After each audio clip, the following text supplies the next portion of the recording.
What's going on YouTube? I'm Andrew Crawford, the HC legend, your boy, the GOAT. Not the GOAT, but I look like a GOAT. Close enough, am I right? I think I'm right. And today on the channel, I will begin a 4-part video series counting down my top favorite, and in my opinion, some of the best 40 WrestleMania matches of all time. Much like my top 100 wrestlers, I'll be going like 40 to 31, 30 to 21, 20 to 11, and then my top 10. With that said, many of you, if you've been around the channel for a while, may remember last year around WrestleMania, I did this, only I did my top 10 Mania matches. But those are more of my personal favorites, and I actually deleted that video to do this one, or to do this series. And then, you know, Mania week, I will try to upload something wrestling related every day, much like I did last year. But with that being said, let's get into it. Number 40, and many of you may remember last year because this was actually kind of controversial. I put this match in my top 10 favorites just because it's a dream match of mine. AJ Styles versus Edge. Now, as much as I would love to give this match all the flowers and just say it's so wonderful, it was older Edge out of prime Edge versus AJ Styles, who had also started his decline. However, the match was still very good, very well booked, very well executed on the Edge heel turn. And it was the beginning of Judgment Day, which is now probably the most prominent faction in all of WWE. So there's actually a lot of good and a lot of high points and a lot of love to be shown to this match.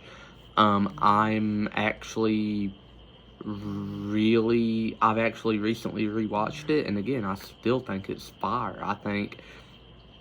I really think AJ and Edge did cook. I think that whole feud over the summer cooked, and I really don't see why people don't love Edge's Judgment Day, but that's just me. Number 39, the Usos versus Sami Zayn and Kevin Owens at last year's WrestleMania. Could this be recency bias? A little bit. Could it be because this match embodies what a WrestleMania main event should entail, of the babyface overcoming the trials and tribulations and finally getting that euphoric moment of celebration and joy from all the pain, and just getting their moment to shine? It's that. It is because this tag match embodied the entirety of what WrestleMania is, of 365 days plus of storytelling, culminating in such beautiful fashion, with it being Sami to be the one to pin Jay, who, if you remember the Bloodline story, Jay didn't want Sami in the Bloodline at first, and then Jay and Sami became like brothers, and Sami turned on the Bloodline, and it was just so heartbreaking. And then, for, again, Sami to be the one to pin Jay off of 3 haluva kicks was just this beautiful storytelling that you couldn't write any more perfect. And yet it's still the 3rd best match of that week, of last year's WrestleMania card as a whole. 38, speaking of last year's Mania, stepped right up, Rhea Ripley and Charlotte Flair. This, in my not very humble wrestling opinion, may very well be the best women's match in the history of WrestleMania.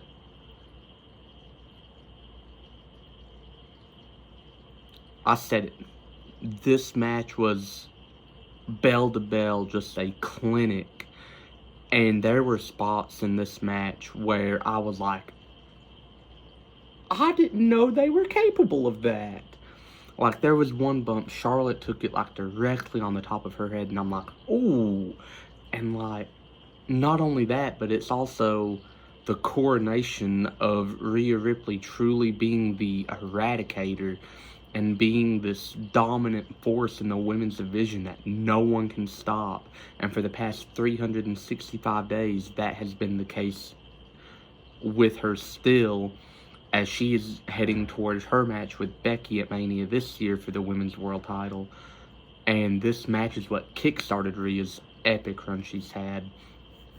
And I am genuinely excited for Rhea versus Becky because it could be the match of Mania weekend. It really could. Number 37, and I'm going way back for this one, WrestleMania 3 in Detroit, Michigan. The best match on that Mania. I won't be told otherwise. Macho Man Randy Savage and Ricky the Dragon Steamboat for the Intercontinental Championship in just the first true, as a lot of wrestling fans have said, the first true classic at a WrestleMania.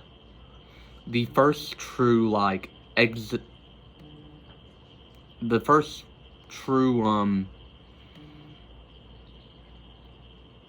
example of a in-ring work, a match with in-ring work that made it the show-stealing performance of the night. You know, the match that is set up for so many iconic matches because it was, in WrestleMania's youth, the example of, you want to steal the show, you put on a match this good.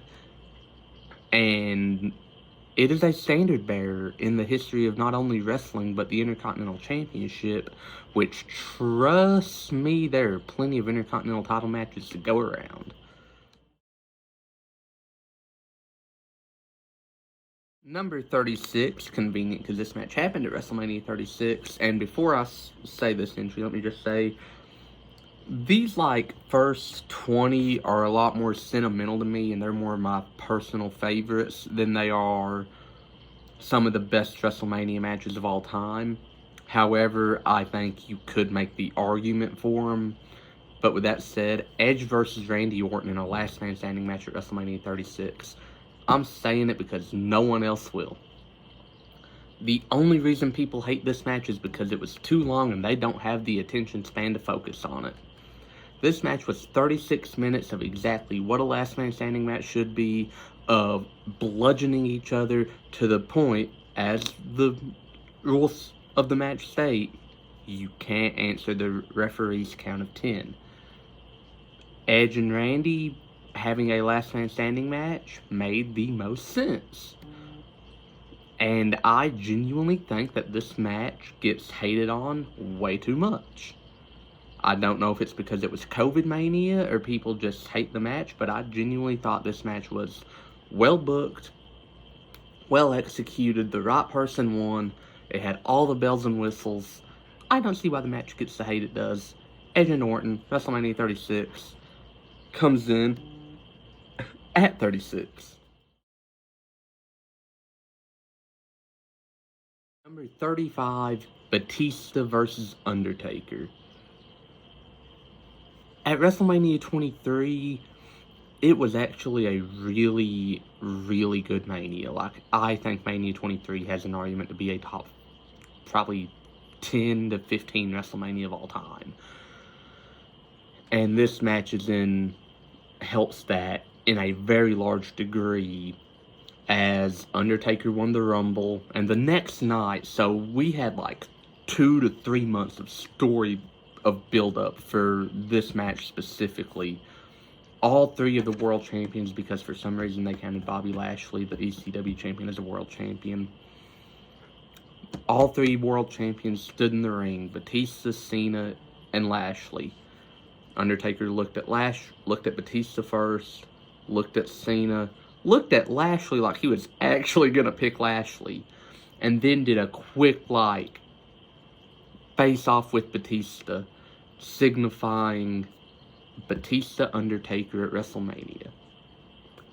These are two of the biggest stars in the company at the time, for one of the biggest prizes in the company at the time, on the biggest show of the year.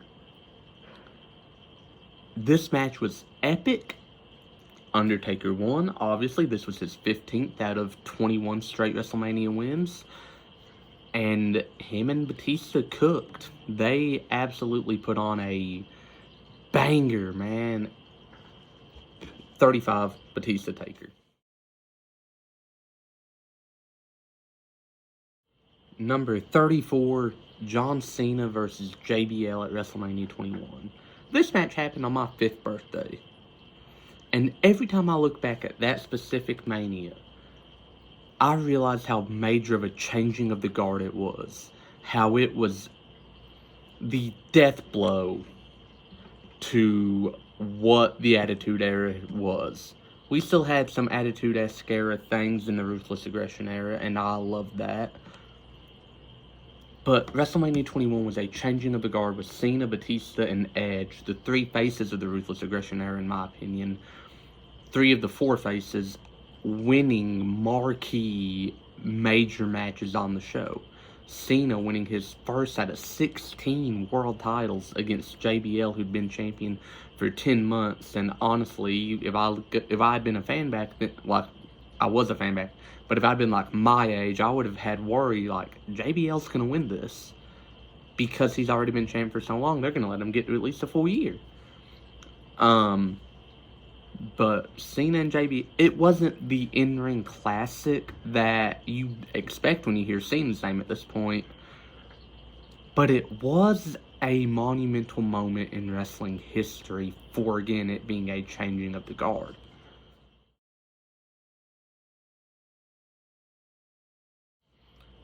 Number 33, Edge, Christian, Chris Jericho, Shelton Benjamin Kane, and Chris Benoit in the first ever Money in the Bank ladder match at the exact same WrestleMania I just mentioned, WrestleMania 21. This match not only had all the bells and whistles, but this match had the right winner. Hear me out. Shelton was still in the mid-card, still finding his way, and unfortunately he never came out of that. Chris Jericho would have been a good pick.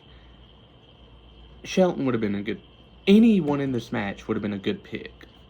But I think Edge was the one that needed it more, as he'd had some singles stuff, but he'd not shown, I can hang in the main event scene with Cena, with Randy. Well, those guys weren't in the main event scene at that point either, but he was showing, like, I can be that guy if you give me the chance. And they gave Edge the Money in the Bank briefcase. He had that intense feud with Matt. He went on to cash in on Cena. Him and Mick Foley would have that amazing hardcore match, which, again, I'll get into later. But just, I genuinely think that Edge winning this was a great call by the company. I think that this Money in the Bank match is one of the 3 best of all time.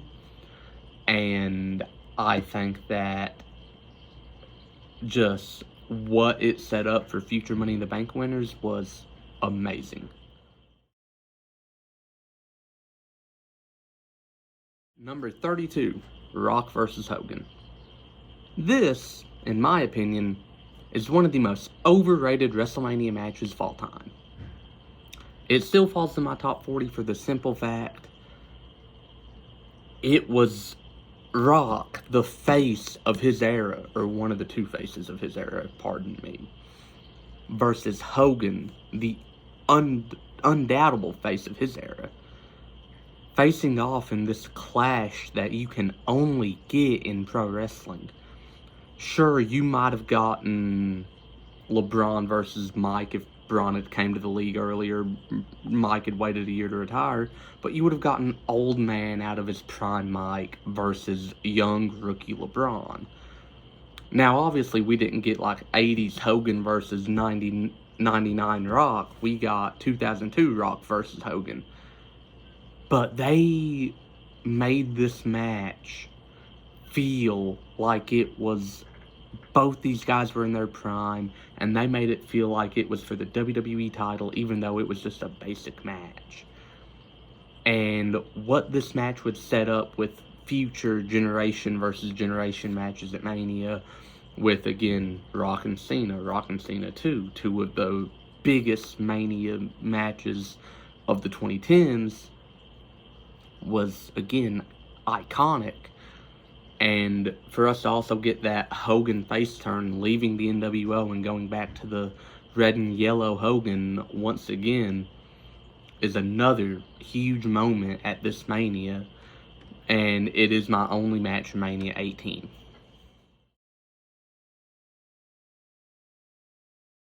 '31, Rock versus Austin 1 at WrestleMania 15. Now, as big of a WWE fan, as big of a wrestling fan as I am, I do not have that passion, love, and excitement about the Attitude Era and nostalgia that everyone else seems to. If you ask me, I think the Attitude Era is overrated. But there is no denying, there's no arguing. Rock and Austin were the Attitude Era. And this match was exactly what the Attitude Era was. It was the two biggest stars with an overbooked, crazy match that at the end of the day, the right person won, being Stone Cold Steve Austin. Fun fact, Stone Cold is 2-1 against The Rock at WrestleMania. The Rock won their last encounter at WrestleMania 19. Fun fact. This was a no disqualification match. You had all the McMahon interference, the referee bumps, the Mick Foley getting added in. Just, again, like I said, overbooked. A very fun match, though. Like I said, I do think the Attitude Era is overrated. I do think that. But I will always give the credit where credit is due. And Rock and Austin 1 was genuinely what felt like it may have been the first true Attitude Era match in WWE. And just like that, that caps off match 40 through 31 of my top 40 favorite / best WrestleMania matches of all time. Stay tuned next week when I go from number 30 to number 21, or actually I will probably do that Wednesday, and then I'll probably do 20 through 11 on Friday, and then next Monday I will do my top 10. But with that said, I'm Andrew Crawford. This has been my YouTube channel. And unlike John Cena, I can see you and I will see you very soon.